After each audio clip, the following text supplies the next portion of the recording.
సర్వాధికారియు నిరంతర స్తోత్రార్హుడు యేసుక్రీస్తు ప్రభు వారి ప్రశస్త నామంలో ఉదయకాలపు వర్తమానాల కొరకు ఎదురు చూస్తున్న మీ అందరికీ ఇమాన్యుయల్ మినిస్ట్రీస్ తరపున మా శుభాభివందనాలు తెలియజేస్తూ ఉన్నాను.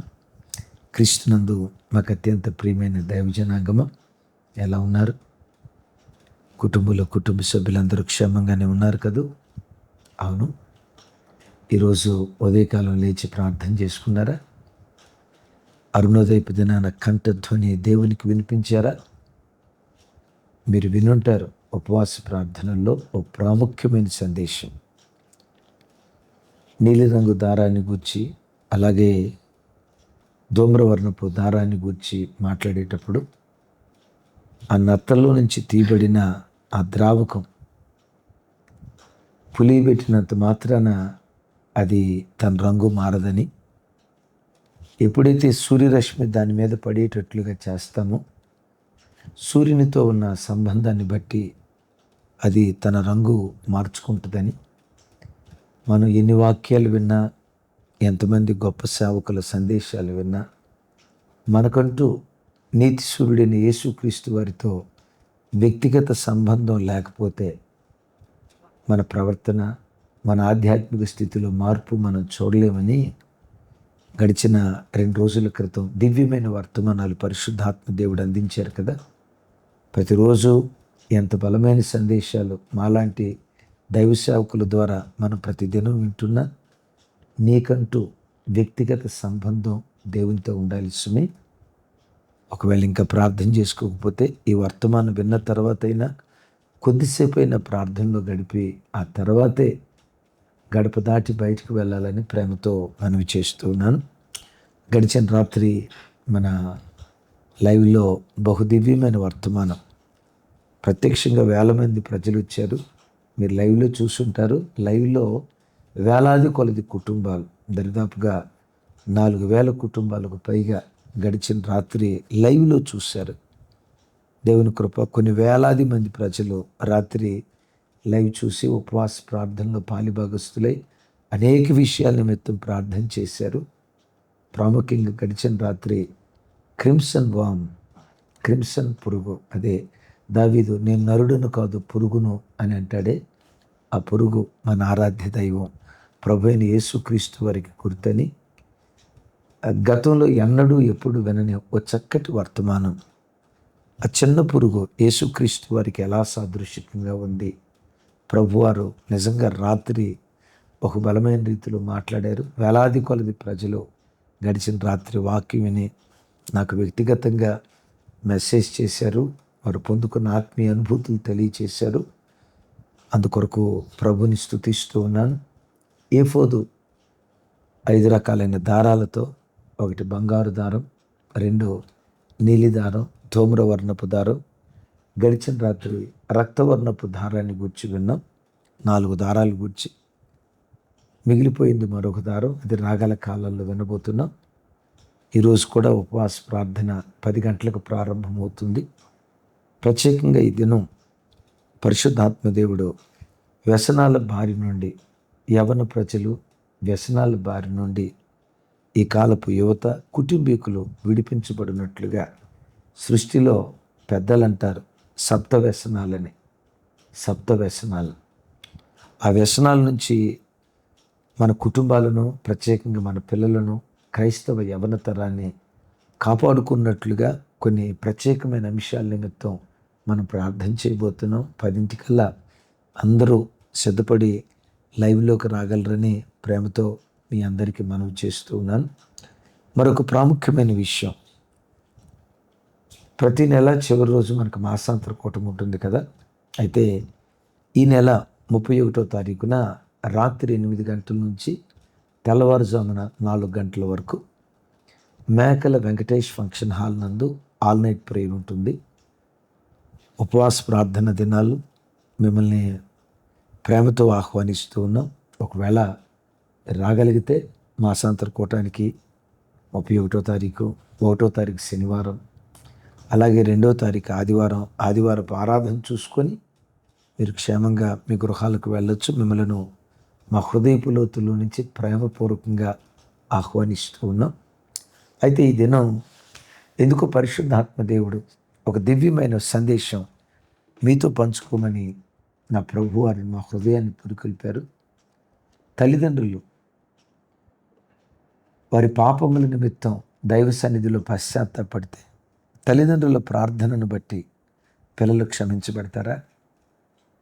తల్లిదండ్రులు దేవుని వైపు తిరిగితే, తల్లిదండ్రులు పశ్చాత్తాపడితే, తల్లిదండ్రుల పశ్చాత్తాపం దేవుడు వారికి ఇచ్చిన పిల్లల విడుదలకు కారణమవుతుందా?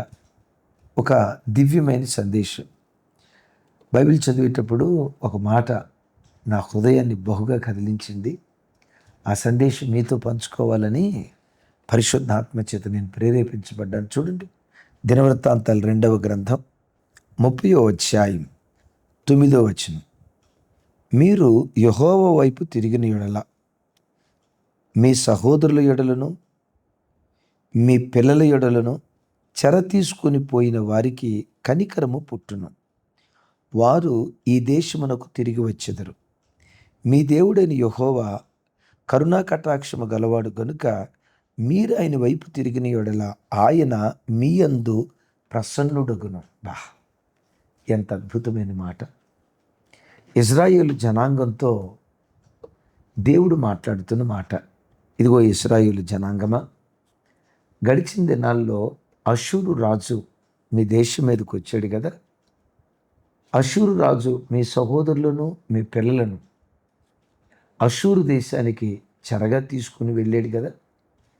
మీరు ఇశ్రాయేలు దేశంలో శేషంగా మిగిలిన్నారు కదా. ఇజ్రాయేలు దేశంలో శేషంగా మిగిలి ఉన్న ఇజ్రాయేలీలారా, మీ పాపముల విషయమై పశ్చాత్తాపడి నన్ను మీరు ఆశ్రయిస్తే నేను మీ విషయంలో ప్రసన్నుడనవుతా. మీ విషయంలోనే కాదు, దేశం కాని దేశానికి మీ సహోదరులు చెరగా కొనిపోబడ్డారు కదా. మీ పిల్లలు చెరగా కొనిపోబడ్డారు కదా. ఏ దేశంలో వాళ్ళు ఉన్నారో ఆ దేశపు అధికారులు మీ వారి పట్ల కనికరం కలిగేటట్లుగా నేను చేస్తా. మూడోది ఏమంటాడు తెలుసా?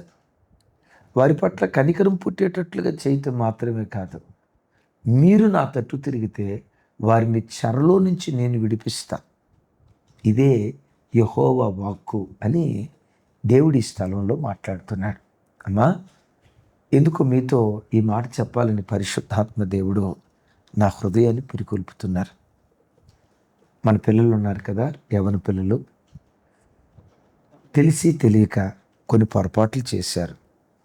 రెండోది, వారి హృదయాల్లో దేవుని కొరకు బ్రతకాలి అనే ఆశ ఉన్న, యేసై మంచి దేవుడు, యేసై తప్ప ఇంకొక దేవుడు లేడు, యేసై కొరకు బ్రతకాలి అనే ఆశ వాళ్ళ గుండెల్లో ఉన్న లోకాన్ని జయించలేని బలహీనత ఉంది, అపవిత్రతను జయించలేని బలహీనత ఉంది.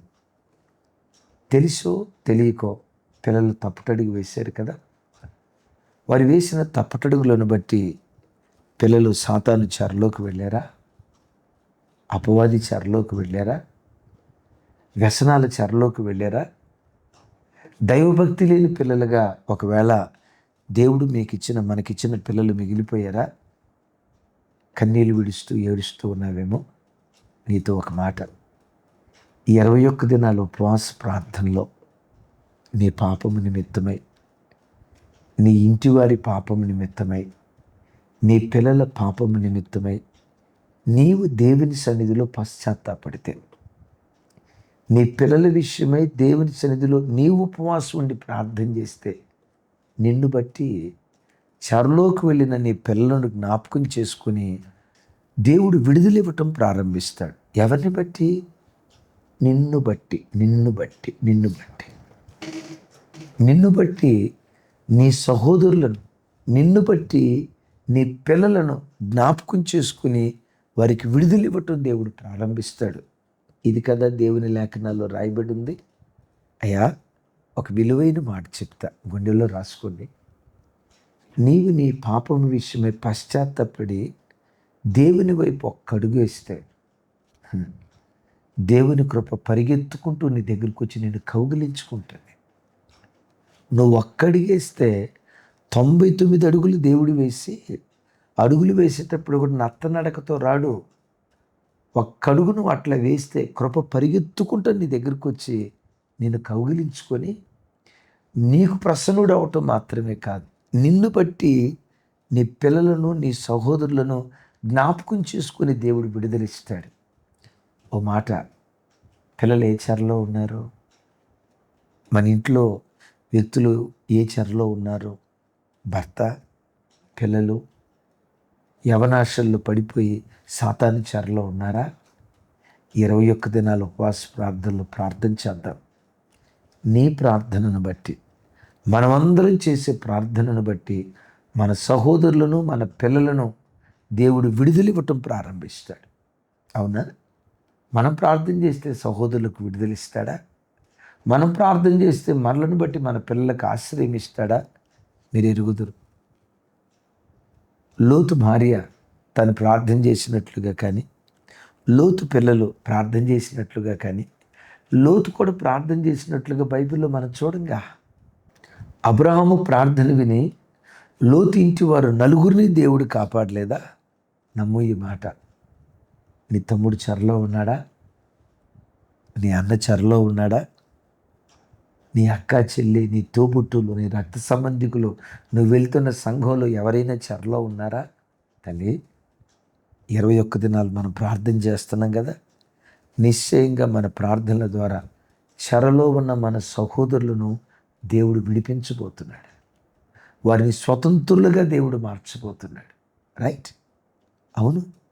తల్లిదండ్రులు చేసిన ప్రార్థనను బట్టి పిల్లల విషయమై దేవుడు కరుణా కటాక్షం కలిగిన వాడై ఉంటాడట.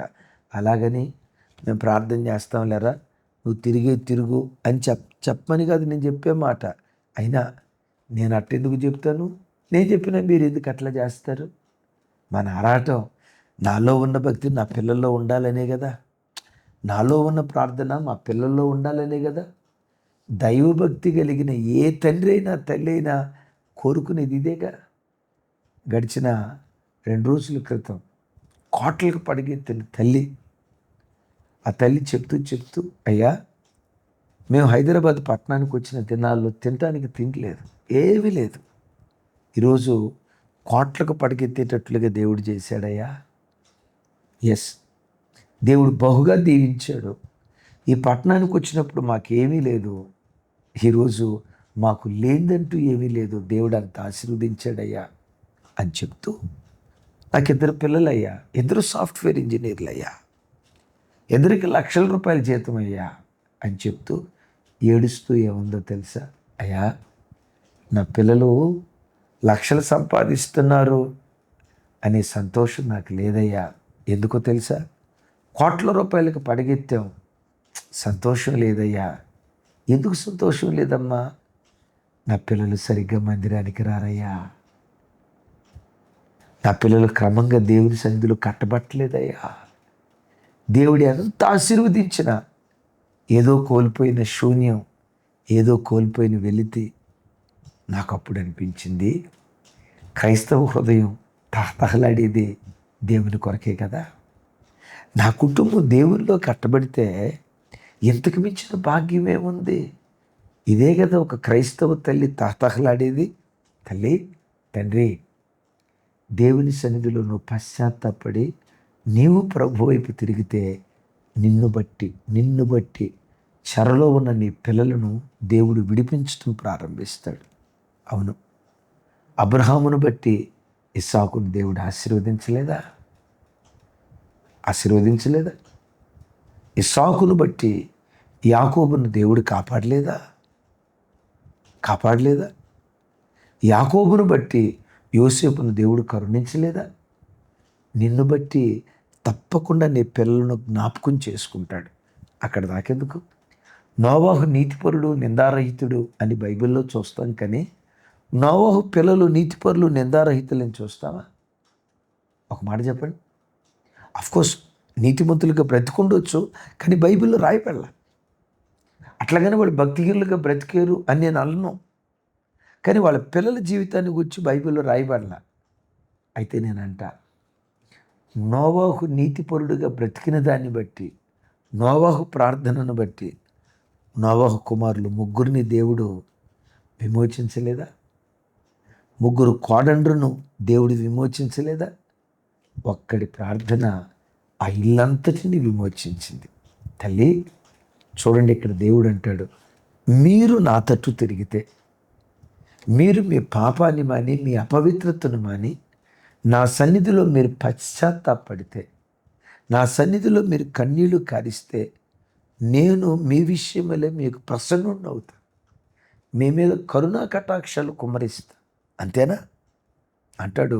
చెరలోకి వెళ్ళిన నీ పిల్లల పట్ల, నీ సహోదరుల పట్ల వాళ్ళకు కనికరాన్ని పుట్టిస్తా, చెరలో నుంచి నేను వాళ్ళని విడిపిస్తా. వినారీ మాట. నీ పిల్లలు ఎక్కడున్నా కరుడుగట్టిన అధికారుల మధ్యలో వాళ్ళు ఉద్యోగాలు చేస్తున్నా, భయంకరమైన ఆఫీసర్స్ మధ్యలో వాళ్ళు ఉద్యోగాలు చేస్తున్నా, ఇంతకాలం ఒకవేళ కాఠిన్యం చూపించారేమో పిల్లల మీద, దేవుడు అంటాడు, నేను కనికరాన్ని పుట్టిస్తా. మనం ఇక్కడుండి ప్రార్థన చేస్తే ఉద్యోగ స్థలంలో మన పిల్లల పట్ల కనికరాన్ని పుట్టిస్తాడు. అధికారుల హృదయాలలో, వారి పై ఆఫీసర్స్ హృదయాల్లో దేవుడు కనికరాన్ని పుట్టిస్తాడు. అవును, ఎక్కడెక్కడో మొర్దెకై ఉండి ప్రార్థన చేస్తే, అక్కడెక్కడో ఎస్తేరు చూసిన వెంటనే రాజు హృదయంలో దయపొట్టలేదా? ఈ లేఖనం నీ పిల్లల జీవితాల్లో దేవుడు నెరవేరుస్తాడు. తెలుసో తెలియకో పిల్లలు పొరపాట్లు చేస్తే, నీ పిల్లల పాపానికి నీ దేవునికి మధ్యలో నువ్వు అడ్డుగా నిలవబడి, అయ్యా నా ముఖం చూడు, నేను నీ సన్నిధిలో పశ్చాత్తాపడుతున్నా, నేను నీ వైపు తిరుగుతున్నా, అయ్యా నా ముఖం చూసి నా పిల్లలను కనికరించయ్యా, నువ్వు ప్రార్థన చేస్తే, మోషే ప్రార్థన దేవుని కోపం ఇశ్రాయేలీయుల మీదకి రాకుండా మోషే కోపం అడ్డుగా లేదా? ఆ ఇశ్రాయేలు ప్రజలను దేవుడు క్షమించలేదా? మోషే దేవునికి ఇశ్రాయేలు ప్రజలకు మధ్యలో ఉన్నట్లుగా 21 దినాల ఉపవాస ప్రార్థనలో నీ పిల్లలకు నీ దేవునికి మధ్యలో మధ్యవర్తిగా నువ్వు నిలవబడి నువ్వు విజ్ఞాపన చేస్తే వారిని కరుణిస్తాడు, వారిని విమోచిస్తాడు. అంతకు మించి ఈ దేవుడు నీకు ప్రసన్నుడవుతాడు. నేనంట, దేవుని పశ్చాత్తాపం ద్వారా నువ్వు ప్రసన్నుని చేసుకుంటే, అదే ప్లీజింగ్ చేసుకోవటం, ప్రసన్నుని చేసుకుంటే, నువ్వు అడిగిన ప్రతిదీ నీ వాకిటి దగ్గర దేవుడు పడేస్తాడు. దేవునిని ప్రసన్నుని చేసుకునే ఉపవాస ప్రార్థనలు ఇవి. ఏమాత్రం జాగు చేయకుండా, ఏమాత్రం ఆలస్యం చేయకుండా ప్రార్థనలో పాలిభాగస్తులమై మన అపరాధముల నిమిత్తం దేవుని సన్నిధిలో పశ్చాత్తాపడి ప్రార్థన చేయుదుముగాక. ఆమేన్. ప్రార్థన చేస్తాను, నాతో కలిసి ఏకీభవించండి. ఈరోజు ప్రత్యేకంగా వ్యసనాల బారిన పడిన యువత కొరకు మనం ప్రార్థన చేయబోతున్నాం. తప్పకుండా 10ంటికి ప్రార్థనలో పాల్గొందండి. ప్రార్థన. సర్వశక్తి గల తండ్రి, మాతో మీరు మాట్లాడిన శ్రేష్టమైన మీ మాటలకై స్తోత్రాలు అయ్యా. అవును, తల్లిదండ్రుల ప్రార్థన పిల్లల మీదకి దేవుని కోపం దిగిరాకుండా అడ్డుకుంటుంది. మోషే ప్రార్థన ఇశ్రాయేలీయుల మీదకి మీ కోపం దిగిరాకుండా అడ్డుకుంది కదయ్యా. అయ్యా, దైవజనుడు అబ్రహాం చేసిన ప్రార్థన మీ కోపం లోతు కుటుంబం మీదకి రాకుండా లోతు కుటుంబాన్ని తప్పించింది కదా. మీ సన్నిధిలో ప్రార్థన చేస్తున్నాం. మేము మీ తట్టు తిరిగి మా అపరాధముల నిమిత్తమే పశ్చాత్తాపడి మీ సన్నిధిలో ప్రార్థన చేస్తే, మమ్మును బట్టి మా విషయంలో మీరు ప్రసన్నులు అవుతారని, మమ్మును బట్టి మా సహోదరులను మా పిల్లలను మీరు జ్ఞాపకం చేసుకుని విడిపిస్తారని, అలాగే వారు పనిచేసే స్థలాల్లో కనికరాన్ని పుట్టిస్తారని అధికారుల హృదయాల్లో మాతో మీరు మాట్లాడారు. ఈ ఉపవాస ప్రార్థనల ద్వారా ఒక్కొక్క కుటుంబం మీ తట్టు తిరుగునుగాక, మిమ్మల్ని ప్రసన్నులుగా చేసుకుందురుగాక, మీ పాదాలు పట్టుకుందురుగాక, మీ సన్నిధిలో పశ్చాత్తాపడుదురుగాక, రోధించుదురుగాక. అలాంటి ప్రార్థన జీవితం నాకు నీ ప్రజలకిచ్చి మీరే మహిమ పొందమని సమస్త ఘనత మహిమ ప్రభావాలు మీకే ఆరోపిస్తూ యేసు నామం పేరిట ప్రార్థించి స్తుతించి పొందియున్నాం తండ్రి. తండ్రి అయిన దేవుని ప్రేమ, కుమారుడైన యేసుక్రీస్తు వారి దివ్య కృప, పరిశుద్ధాత్మ దేవుని అన్యోన్య సహవాసం మనకు సకల పరిశుద్ధులకు సదా తోడయుండి నడిపించునుగాక. ఆమేన్. ఆమేన్. Thank you. కృపా సమాధానాలు మనందరికీ తోడయుండునుగాక.